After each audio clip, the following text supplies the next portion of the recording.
जी, तो नाज़रीन green channel पे एक न्यू ड्रामा स्टार्ट हुआ है जिसका नाम है फरार। और ड्रामे के स्टार्ट में ही हमें दिखाया जाता है कि एक पुलिस वाला होता है जिसको मुअत्तल कर दिया गया होता है। उसको कुछ चोर लूटने की कोशिश करते हैं लेकिन वो उनको मारता है।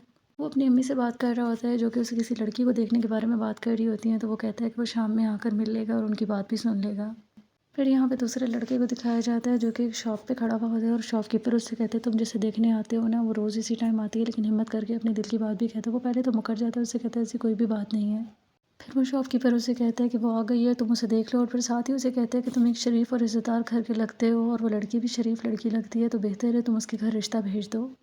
इतनी देर में वहाँ पे कुछ लड़के उसे छेड़ते हैं जिसकी बात पे उसे गुस्सा आ जाता है और वो उनको मारने के लिए आगे होता है लेकिन वो दुकानदार उसे मना कर देता है और उसे कहता है कि तुम अभी मत लड़ो और इस तरह से वो लड़की तुम्हें भी गुंडा समझेगी। फिर वो कहता है कि शुक्र करो मैंने तुम्हें उनसे बचा लिया क्योंकि वो 3 थे और तुम 1 और तुम किस तरह उनसे लड़ते। फिर यहाँ पे दिखाते हैं कि ये सब पठान होते हैं और यहाँ पे तीरंदाज़ी का मुकाबला हो रहा होता है कि जहाँ पे एक और लड़का आ जाता है जिसका नाम बब्रिक होता है। वो 3 साल से जीत रहा होता है ये मुकाबला लेकिन वो वहाँ पे जैसे ही आता है तो वो फिर मुकाबला करता है और वो हार जाता है। और उसके बाद ये देखकर वो काफ़ी हैरान होता है और फिर उसके बाद जब वो लड़का जो जीता होता है वो उसे आँख मारता है तो वो लड़ने लग जाता है उसके साथ। फिर यहाँ पे एक पॉलिटिशियन को दिखाते हैं जो कि अपनी पार्टी की एक मीटिंग अरेंज करता है और वो जो मीटिंग कॉल करता है उसमें वो खुद नहीं आता बल्कि वो कॉल के थ्रू उनसे बात करता है। कोई रिपोर्टर उनकी पार्टी के बारे में उल्टी-सीधी बातें लिख रहा होता है न्यूज़पेपर में और वो सारे कोई एक्शन नहीं लेते। इस वजह से वो शाह साहब काफ़ी नाराज़ होते हैं और सबको कहते हैं मैं तुम लोगों के लिए चूड़ियाँ भेजी क्योंकि तुम लोगों से कुछ नहीं होता।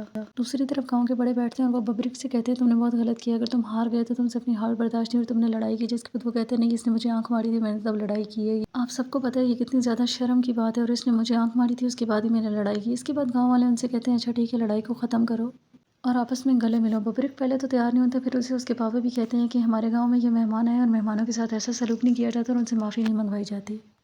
वो जब उससे गले मिलता है तो बब्रिक से वो बदतमीज़ी करता है जिसके बाद वो फिर से उसे मारने लग जाता है। फिर शाह साहब का जो असिस्टेंट होता है वो प्रोफ़ेसर के पास जाता है और जाकर उससे कहता है जो तुम कॉलम वगैरह उनके खिलाफ़ छाप रहे हो ये कोई अच्छी बात नहीं है। जिसके बाद वो कहता है अगर तुम कोई धमकी देने हो तो साफ-साफ दो। जिसके बाद वो कहता है कि अब आज के बाद अगर तुमने कोई ऐसी-वैसी चीज़ लिखी तो तुम्हारी जान को खतरा हो सकता है। वसी थाने में जाता है तो वहाँ पे जो इंस्पेक्टर होता है सुलेमान वो उससे मिलता है और उससे कहता है कि आप पे जो केस चल रहा है बहुत जल्द इंक्वायरी ख़त्म हो जाएगी और आप दोबारा से आ जाएंगी ड्यूटी पर। इतने में वो किसी की चीखने की आवाज़ सुनता है और अंदर जेल में आ जाता है। वो उस लड़के को पहचान जाता है। वो लड़का सब्ज़ी फ्रूट बेचता है, उसकी रेहड़ी होती है और वो एक दिन इसी तरह से वसी को भी फ्रूट वगैरह देता होता है। जब उसके पास चेंज नहीं होता तो वो उसे पैसे बाद में देने का कहता है। वो उनको बताता है कि ये पुलिस वाले मेरी रेहड़ी पे आए थे और आम लिए और जब मैंने पैसे मांगे तो ये रेहड़ी समेत मुझे भी यहाँ पे उठा कर ले आए हैं। उसके बाद वो उस लड़के को लेकर बाहर जाता है और सलमान से कहते हैं कि तुम इंतहाई घटिया आदमी हो, ये तुम्हें किस एंगल से लगता है कि ये कोई गुंडा है। जिसके बाद वो कहता है तफ्तीश चल रही है, जब तफ्तीश होगी तो पता चल जाएगा। फिर वो उससे कहता है तुमने जितना इसका नुकसान किया इसके पैसे वापस दो। वो पहले देने से मना कर देता है लेकिन इतनी देर में वो उससे कहता है कि अगर मैं मुअत्तल हूँ तो इसका ये मतलब नहीं मेरी कोई पहुँच नहीं है, मैं एक फ़ोन कॉल मिलाऊंगा और तुम्हें भी मुअत्तल कर दिया जाएगा। इसके बाद वो पैसे दे देता है उस रेडी वाले को। फिर यहाँ पे एक लड़की को दिखाया जाता है जिसे एक चेयर के साथ बांधा हुआ होता है और एक औरत उसे मार रही होती है और वो उस पर बहुत ज़्यादा गुस्सा हो रही होती है क्योंकि उस लड़की का उसके शौहर से अफेयर होता है।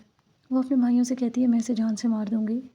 लेकिन इतने में उसका बड़ा भाई उठता है और वो उसे वार्निंग देता है और उससे कहता है आज के बाद अगर तुम इस आदमी की ज़िंदगी में मुझे नज़र आई, उसके आसपास भी नज़र आई तो तुम्हारी जान जाएगी।